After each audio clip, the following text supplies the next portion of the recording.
देश में जब से ओयो रूम सर्विस आई है तब से होटलों में लोगों के रहने के नजरिए में व्यापक बदलाव आया है, खास तौर पर अनमैरिड कपल्स के।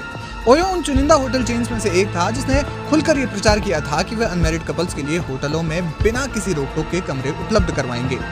लेकिन अब ओयो ने अपनी पॉलिसी में बदलाव किया है। ओयो ने कहा कि वे अनमैरिड कपल्स को होटलों में रूम नहीं देंगे। जी हाँ, इस नई पॉलिसी के तहत जोड़ों को वैलिड आईडी प्रूफ दिखाना होगा जिससे वो कपल साबित हो सके। ये नियम ऑनलाइन बुकिंग के लिए भी लागू रहेगा।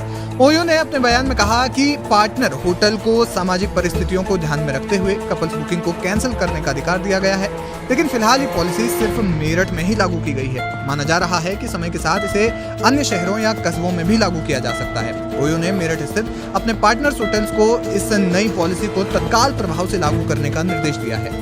कंपनी मेरठ के अनुभवों के आधार पर आने वाले शहरों में भी इस नियम को लागू कर सकती है।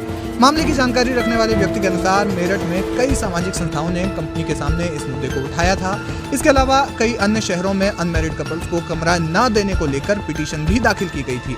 इसी कारण से कंपनी को ये फैसला लेना पड़ा। कंपनी के नॉर्थ इंडिया रीजन के हेड फवाद शर्मा ने कहा, ओयो सुरक्षित और जिम्मेदारी के साथ काम करने के लिए प्रतिबद्ध है। जहां हम एक तरफ व्यक्तिगत स्वतंत्रता का सम्मान करते हैं तो वहीं कानून के दायरे में काम करने को लेकर और सामाजिक संस्थाओं की बातों को भी जिम्मेदारी से सुन रहे हैं।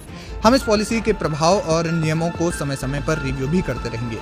ओयो का कहना है कि ये प्रोग्राम कंपनी के प्रति पुरानी धारणाओं को बदलना और परिवार, स्टूडेंट्स, बिजनेस, धार्मिक और अकेले यात्रियों को सुरक्षित अनुभव देने वाले ब्रांड के रूप में पेश करना है। कंपनी ने कहा कि इसके जरिए लोगों को ज्यादा से ज्यादा रूम बुक करने के लिए प्रोत्साहित भी करना है। लेकिन अब सवाल यह है कि हमारे देश का कानून अनमैरिड कपल्स को होटलों में रूम लेने को लेकर क्या कहता है। भारत में ऐसा कोई भी कानून नहीं है जो अविवाहित जोड़ों को होटल में कमरे लेने से रोकता है, यानी कोई भी कपल बेरोक टोक होटल में जाकर रूम ले सकता है। हालांकि इसमें कुछ छोटे नियम जरूर हैं।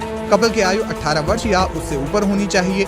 साथ ही आपके पास आपका वैलिड आईडी प्रूफ भी होना चाहिए। इसके बाद होटल के कमरों में कोई भी अविवाहित जोड़ा क्या करता है ये उनका निजी मामला है। ऐसे में पुलिस भी हस्तक्षेप नहीं कर सकती। यानी आपकी सही उम्र और आपके वैलिड आईडी प्रूफ के बिना पर आपको होटल में कमरा मिल सकता है और आप क्वालिटी टाइम स्पेंड कर सकते हैं। हालांकि कुछ होटल मालिक या कंपनियां अविवाहित कपल्स को कमरे देने से मना करती हैं, तो ये उनकी पॉलिसी का हिस्सा जरूर हो सकता है। बहरहाल अब ओयो की इस नई पॉलिसी पर क्या है आपका कहना, हमें कमेंट करके जरूर बताएं।